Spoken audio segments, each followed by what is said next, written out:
Hello mga kabagang, good morning. So ayan, trabaho na naman tayo, Lunes na ulit. Tapos ng ating mga maliligayang off. Kailangan naman natin kumayod. Kita nyo naman, madilim pa. Pero kailangan na natin kumayod. So siya, kita-kits tayo mga kabagang. Ayan, makita nyo naman mga kabagang, mga tulog na tulog pang mga sanlibutan.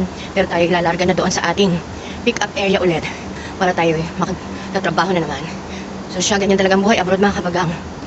Gising ng maaga para kumayod. Siyempre, para sa pamilya. So shout out sa lahat ng mga OFW na patuloy lumalaban sa ating araw-araw na buhay dito sa abroad. So siya mga kabagang, mamaya ulit.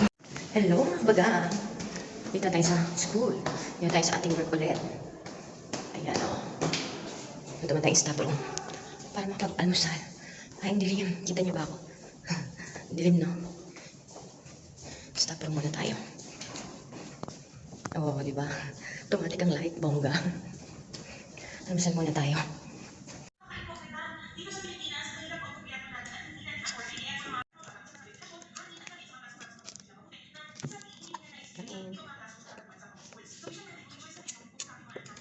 Hello mga kabagang, ayan.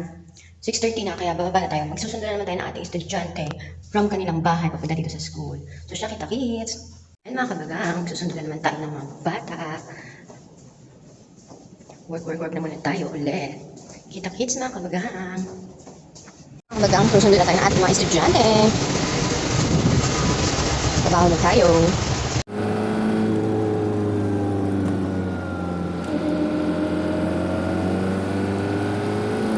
So ayan mga kabagang, natapos na tayo magkali dito ng mga bata sa school. So after nyan, pupunta na ako sa clinic kasi doon ako naka-assign.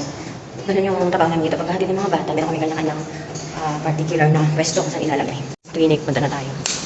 Ayun. So ayan mga kabagang, hapon na ngayon at nakatapos na tayo mag-drop ng mga bata.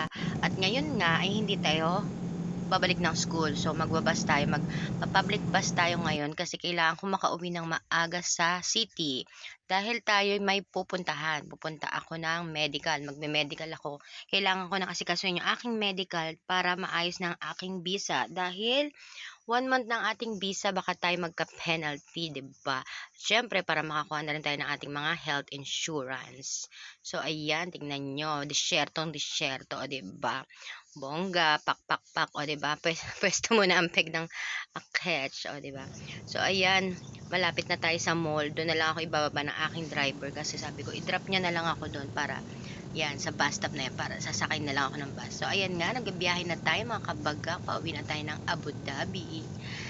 Nagbalidia bus lang tayo dyan kasi para maaga akong makauwi. Kasi kung babalik pa ako sa school, in time pa namin service ko, namin, mga staff, late na ako makakauwi ng Abu Dhabi. So, hindi ako makakaabot sa aming medical. So, siya mga kabagang, samahan niyo ako sa aking pag-uwi.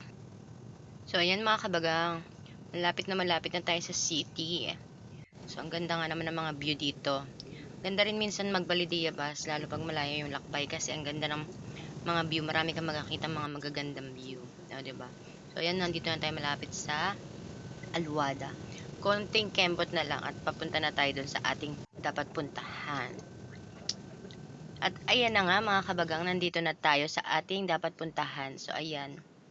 Nagmamadali na nga ako dyan.